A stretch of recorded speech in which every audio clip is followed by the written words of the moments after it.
tem tednu, ki je pred nami, obhajamo tudi teden zaporov, vas vabim k molitvi tudi za našega bivšega kaplana, gospoda Robita Kriškovca, ki že vrsto let deluje kot zaporniški vikar in se srečuje z zaporniki, pa tudi z zaporniškim osebjem.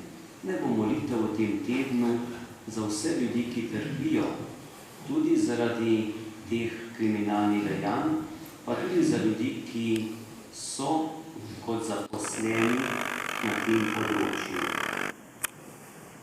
Osrednji dogodek v tem tednu pa bo v sredo.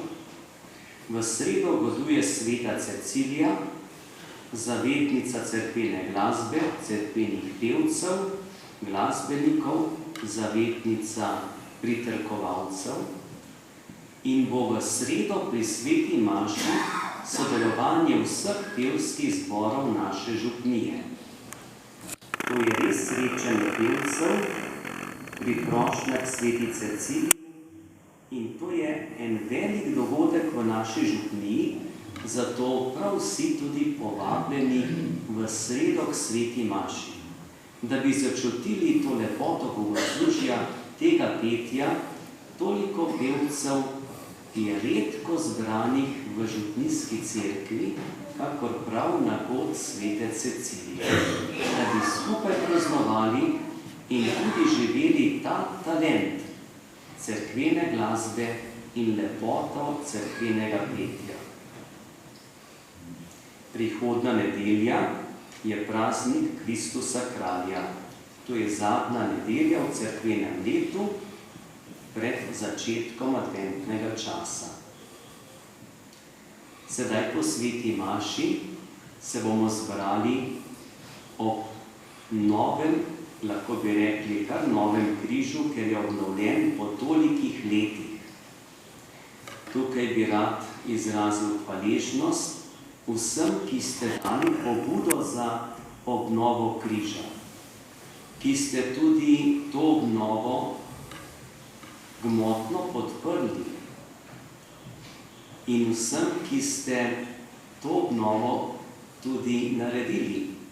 Tukaj prav prisrčno pozdravljam tudi akademskega slikarja, gospoda Kovačiča, ki je med nami, in tako je po njegovih rokah in rokah njegove hčere ta križ in to razpelo zopet v tem prvotnem sijaju, tej lepoti, ki je bil izdelan pred, kar bi lahko rekli, stoletjih ali več.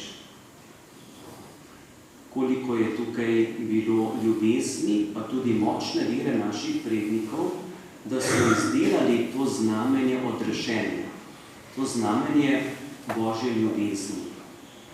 In sem hvaležen vam, da ste tudi s tem čutom za obnovo in ohranjanje te kulturne dediščine, ki ni samo kulturna dediščina, ampak izraz našega življenja, izraz naše vere.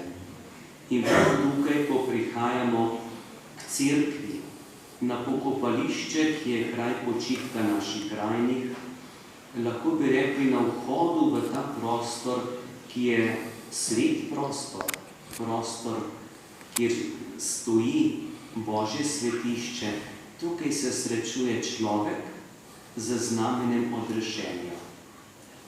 Hvala tudi vsem, ki ste obnovili križ in poskrbeli za lepoto križa, ki ni samo razpelo, ampak tudi druga dela, ki so tukaj bila potrebna, da se ohranja to znamenje na tem mestu.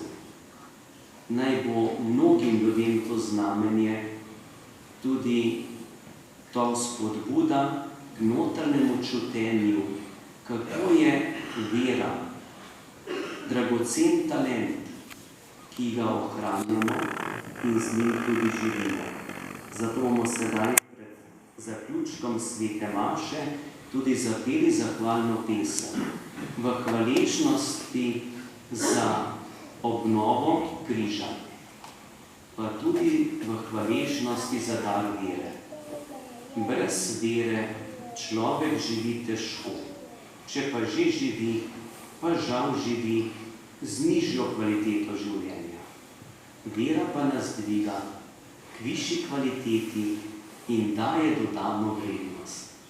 Naj bo res današnji dan, dan veselja, hvaležnosti, da imamo to znamenje križa, ki je res umetniško lep tukaj med nami, da bi tudi kloboval tudi plemenskim prilikam za naprej, da bi ohranil svojo lepoto skozi mnoga leta. Z velikim veseljem in hvaležnostjo zapojmo zahvalno